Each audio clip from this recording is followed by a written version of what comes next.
Hey everyone, welcome to Sleepy Vlog number 88. I am Sleepy Reader, aka Damien. And what is a sleepy vlog? I don't do them very often anymore.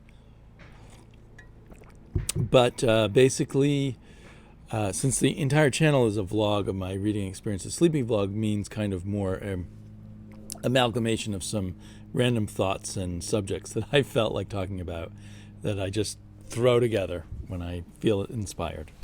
And apparently I haven't felt inspired in a while because I looked and I think the last one was in November. There's probably a time when I did them almost weekly, I'm thinking. So today is my 9th anniversary. 9 years ago, April 28, 2012, I ventured onto YouTube and made my first video, and I was looking back over my, I hit oldest first on my YouTube video list. And I was looking back, and in the first month, from April 28th to May 27th, I put out 17 videos, and they're all pretty bad. Not that they're that much better now, but I think I'm a little better at it now after all this time. I was attracted to the very small comic book community that was out there at the time. It was like little messages in a bottle thrown out there. It was before live hangouts were happening, and just not that many people had thought to use YouTube as a social media for reaching fellow comic book people. And but there were some great people out there, and I wanted to communicate with them. And I felt this horrible itch that I had to scratch to talk about comics, which I'd never really got to talk about comics that much in my life before then. Excuse me. And it's funny, looking through, I did 116 videos that first year in the April to December. I'm sorry, I'm burping. And in one of the videos I stumbled across, I'm talking about how I hit 150 subscribers. And I guess that was a big deal because I start giving advice to other people who are having trouble getting subscribers, which now seems funny in the kind of numbers that people do. But as I've mentioned before, I think ever since I hit about 70 subscribers, I felt I had made it. I was very happy. When I got 2 or 3 comments per video, I was very happy. Now I kind of expect 20 comments or more, or I feel like, oh, maybe this was a boring subject. Not that I really ever change my mind depending on what I think will be popular or anything like that. But I can hear some construction off in the distance. It's amazing. Things really have changed, just even the way people do videos. I mean, the live hangouts have been around for a long while, but they've really taken over, it feels like, in the last maybe 2 or 3 years. I can remember when the only person who did it well was the buzzing of saws in the background's making my brain fart. It was Rob from the Great Legend channel. He was the only one who really had the hang for doing live shows. But now so many people are great at it. And every time I flick on YouTube, first thing I do is look for a live show. But I still kind of stick to the idea of these recorded shows. What I really liked about this YouTube community as I joined it was it felt like, which was very handy for me at the time particularly, but it's still pretty handy for me, a little bit of social interaction when you're free. You put out a video when you're free, and people, when they happen to have time, if they have time, will respond to that video. So I really liked that. I really liked kind of the lo-fi kind of hanging out, just chatting wherever you are kind of feel of things. Integrating these YouTube's things into real life. Now, some people like Bueller or Comic Tom or other people seem to have turned this into a career of some sort. But that was never the part of the YouTube community. In fact, there was none of that back then. There were some like big channels that had nothing to do with the community at all. Now we have some big channels who are linked up with the community. I guess that's one of the changes. Back then, I almost never heard anyone talk about speculating. Only a few people were sewing CGCs, very few. So all that's changed. Live auctions have really taken over in a way that I never even imagined they could. But I'm not going to do a whole video about my anniversary. Probably on my 10th anniversary, maybe do something. I did on my 8th anniversary. I took a lot of questions, and it ended up taking me so long I cut it up into 3 videos. You can go back and look at that if you're curious. But talking about speculation and all the rise of speculators, and how much does that have to do with the internet and social media and apps and all of that, I wonder where all that is leading. And I've seen people point out that things right now are not like the bubble of the 90s, both because of the numbers, and it's not a bunch of outside investors popping in and coming in and not knowing anything about comics and wanting to make a lot of money. But the one thing that it does remind me of that 90s bubble, or I fear it might be like that 90s bubble, is the driving out of readers. Like, if you can make money off the speculators who aren't so focused. Sometimes the speculation maybe has to do with a new character or storyline, but generally it's about covers and print runs and all of that. If that becomes a lot of the publishers' concern about how to make money, do they start losing readers as they focus less on story? Certainly events, which have been going on forever now, it seems like, always risk, I think, losing readers, sucking readers in, and then spitting them out in frustration. And I think, from the 9 years on YouTube, I feel like I see people coming back into comics, and they get sucked into the events, and then later they're like, wait a minute, events aren't the way to go. I'm going to look for other comics to read. Or they just kind of leave comics.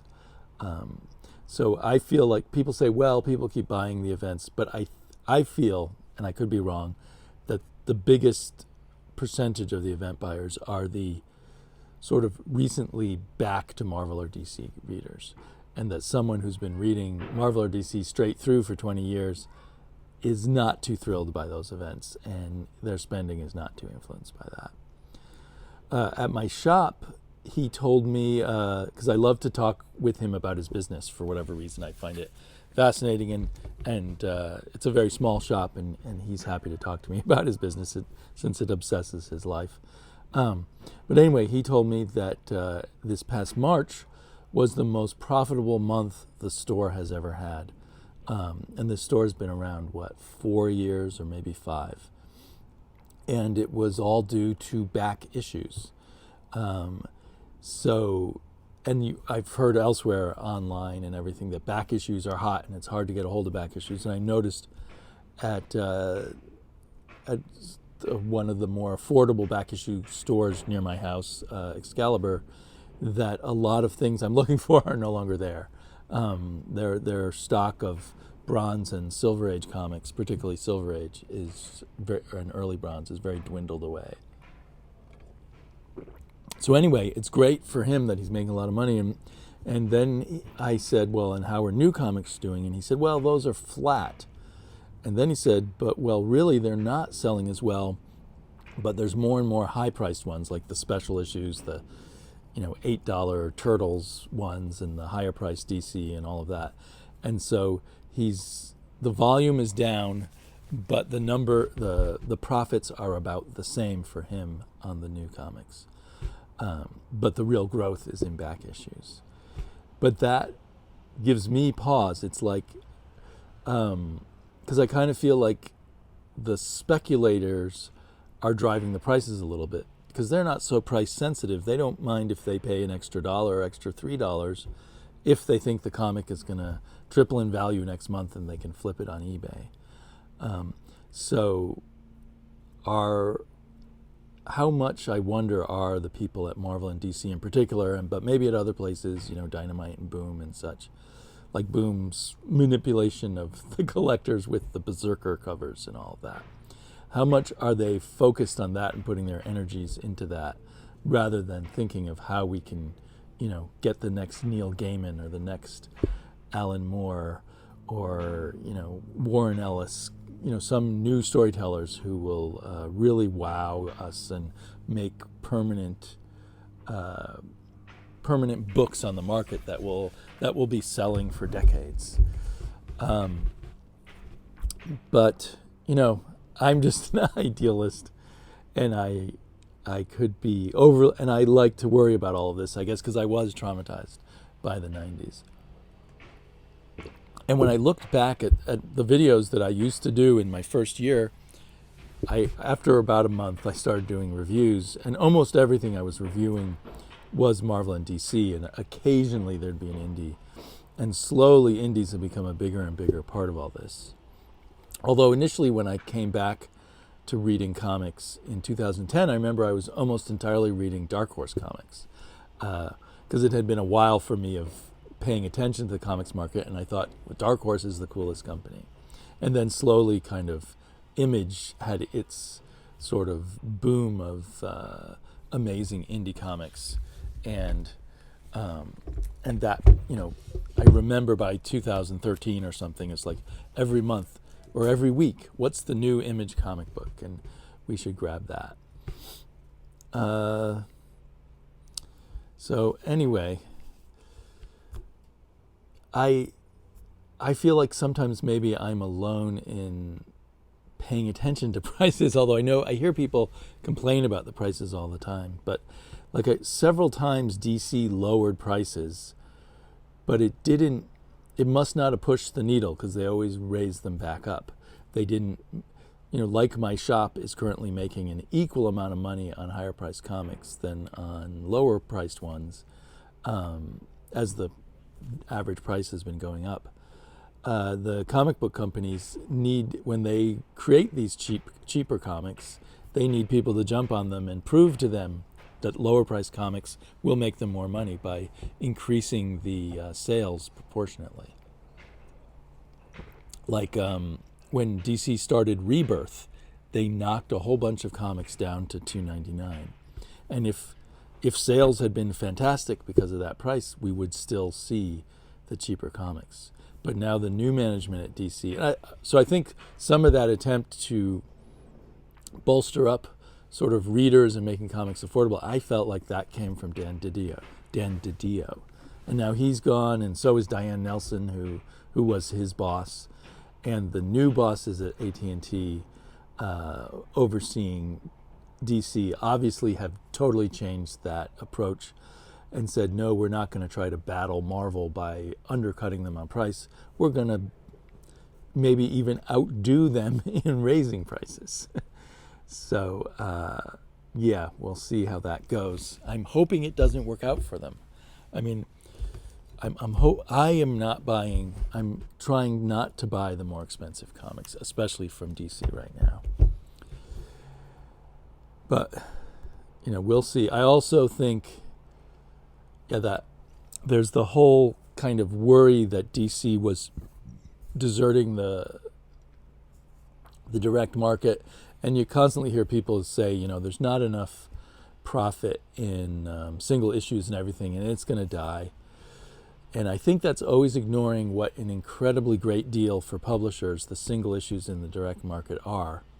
With, I know most of you guys know this. I don't know why I'm in the mood to lecture about this. I've just been thinking about it recently. So, but because people pre-order a certain number of comics, they can't return them, so everything you print you're going to sell, which is incredible. That's not the way the rest of publishing works.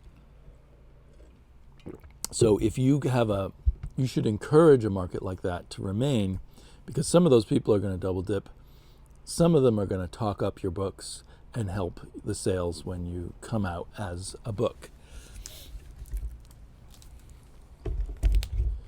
But I distracted myself by putting up this Jack Kirby cover. Jack Kirby and Wally Wood together, you can't beat that. But I was going to say something about I was talking about the direct market. I was talking about lo-fi.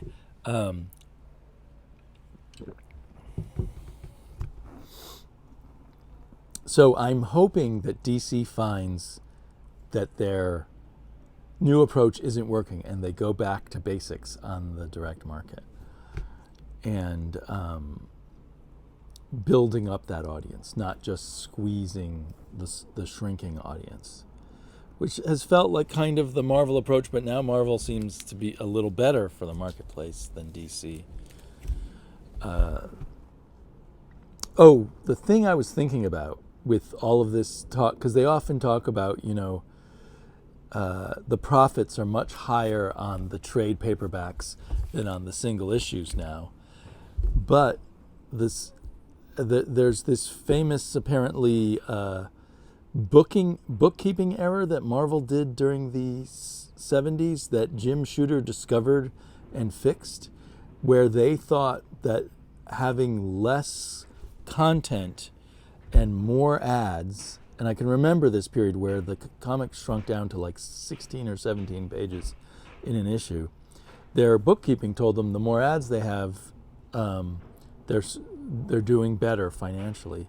But what it turned out is they were not, in their bookkeeping, they were not charging the cost of the paper and printing of the pages the ads were on to the advertising budget, to the budget of the cost of the ads. They were charging it to the cost of the art. So it made the production of the actual content seem more expensive than it was. And I feel like there's a basic bookkeeping error when they say that trades are more valuable than floppies. So why are we doing floppies at all? Because they charge all of the expenses to the floppy. They expect the floppy to cover all the expenses. So everything is, quote, gravy when they publish the trade.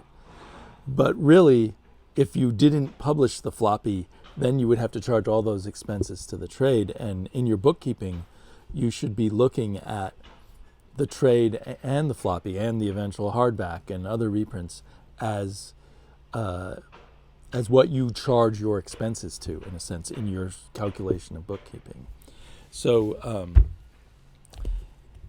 I don't know where the cutoff point is, but it seems to me, as long as your floppy mostly pays for itself and gets you some publicity and everything, it's stupid to cut that market out.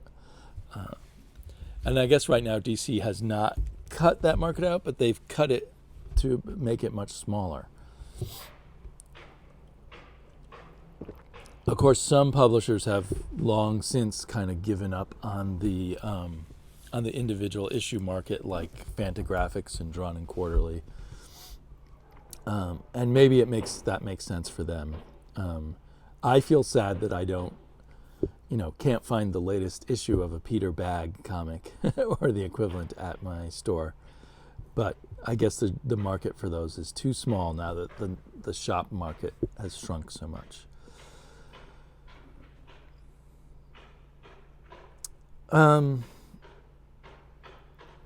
Yeah, I have this fantasy that, it constantly seems like indies are moving up. And I have this fantasy that even if Marvel and DC went away, but hopefully not both at the same time, that enough stores would be able to keep going with the indie comics. My shop guy, even though he makes more money from the back issues, he told me that when he opened up, he was only a back issue store. And he said sometimes he'd go a whole week with no one coming in the store. And that Wednesday churn, that new comic books coming in every week, keeps people coming in. that he has people who come in, look at the new comics, and then just buy some old comics and some supplies and stuff. But it's definitely, it's a good, an important driver for foot traffic in the store. So those weekly comics, that direct market system has so much value in so many different ways.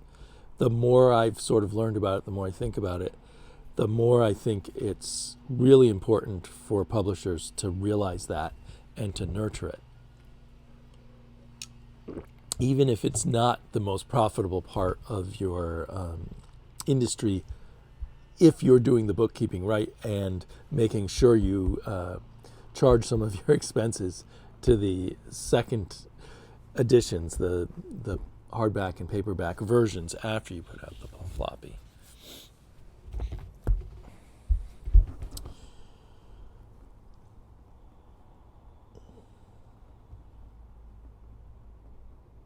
So the other thing I've been worrying about is there was that change in distribution where Marvel is now they haven't moved yet, but Marvel is moving over to what's it called? Penguin Random House book distributors. They've set up a special distribution center for the direct market, and they've signed up Marvel. And apparently they're the biggest distributor of books in the United States, or maybe elsewhere too. So I listened to the Publishers Weekly comic book podcast, and some other places are very positive about this, and it's like, this is a company, unlike Diamond, who's really ready to move and change and grow the market. And so that's really great and kind of exciting, but I do wonder, because I've seen in the 80s when wholesalers collapsed, and then in the 90s when wholesalers shrunk down to just Diamond, and shops shrunk down too, so that was part of it. You see the small presses go away or disappear. Sometimes, like I think especially in the 80s, it was because like they were owed a lot of money by a wholesaler who then went bankrupt and couldn't pay them back, and they didn't have the cash flow to keep going forever because they were a small, mom and pop business. And so what happens if Diamond collapses? Which it might not. Maybe they'll find a way to survive, but they've lost DC, and now they still can carry Marvel, but they're not the original distributor of Marvel, so I assume they can't give as good discounts. So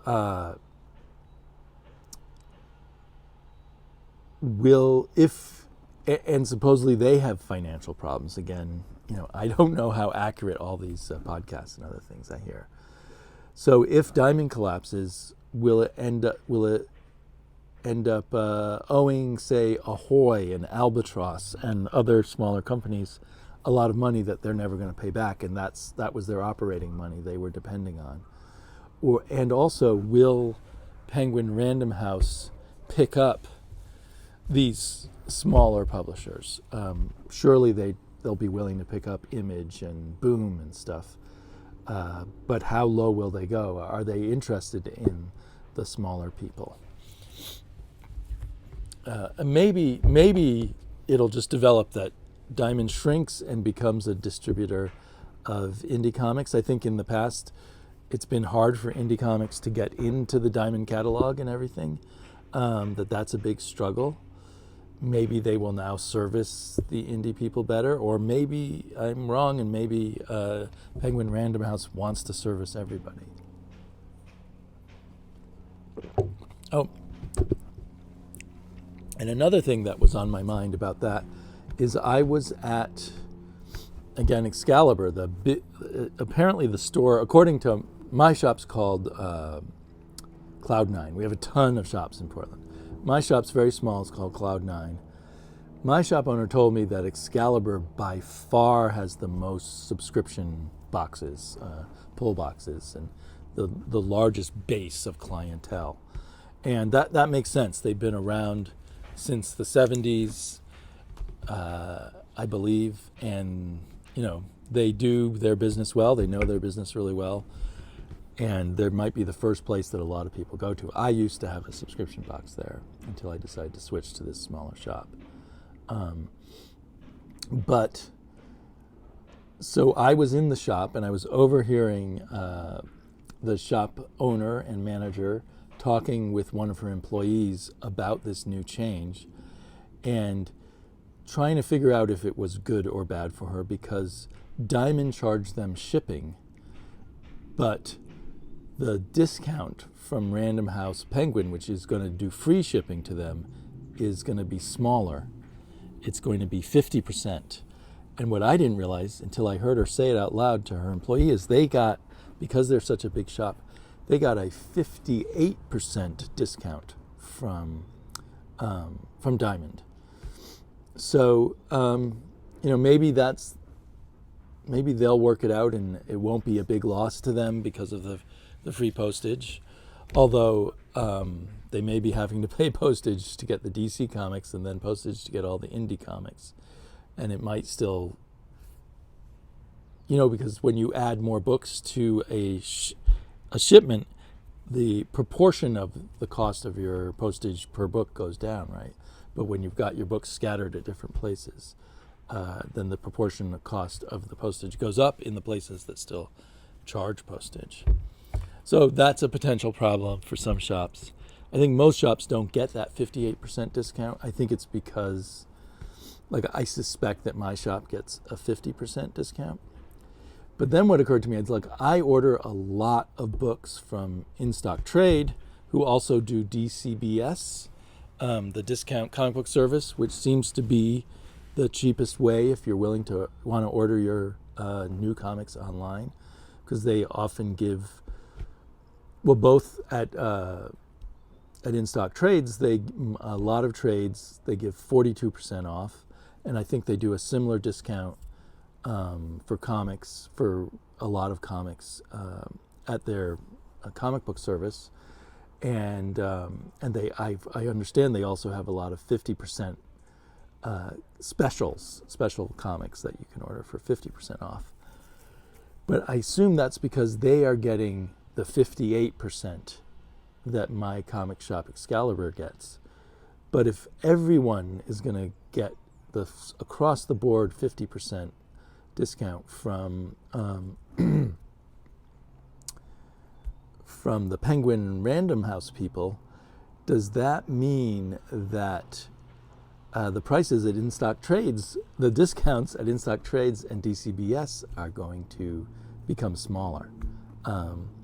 That's not the end of the world, but I've become a hardback book addict because I can get them so cheaply at In-Stock Trades.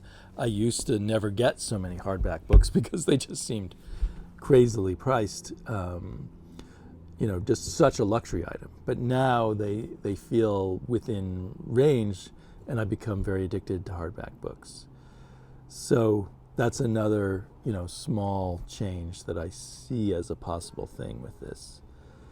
So worst case scenario, I imagine comic book stores making less money off even less money off their new comics. Some of the smaller places like Ahoy and Albatross perhaps not being able to do business anymore. But that's all worst case scenario.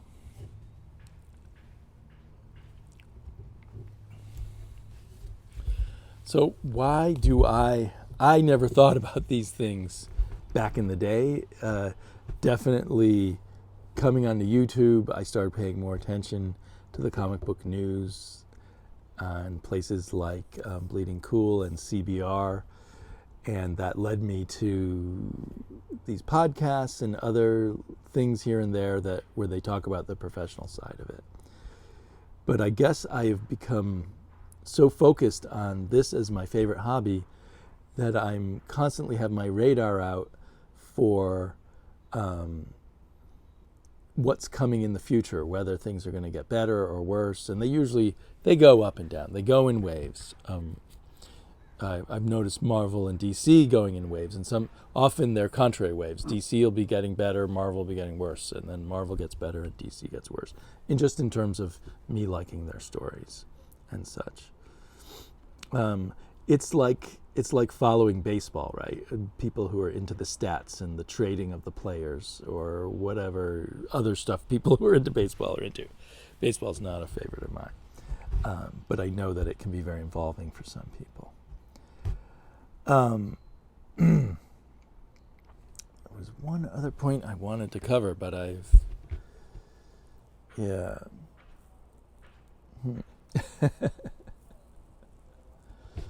Oh, and I'm gonna be turning 60 in July, and most people my age are not. I mean, some are, but a lot of them who love comics are not buying new comics anymore. And I'm sure being on YouTube has added to it, but I always feel like I want the new thing, so I worry about the new comics market. I love the old stuff, and I'm always gonna be dipping back into it. And there's so much of it. You really could just spend your entire comic book reading, collecting career on the past. It's a fascinating history, at least for those of us who are already fascinated by comics.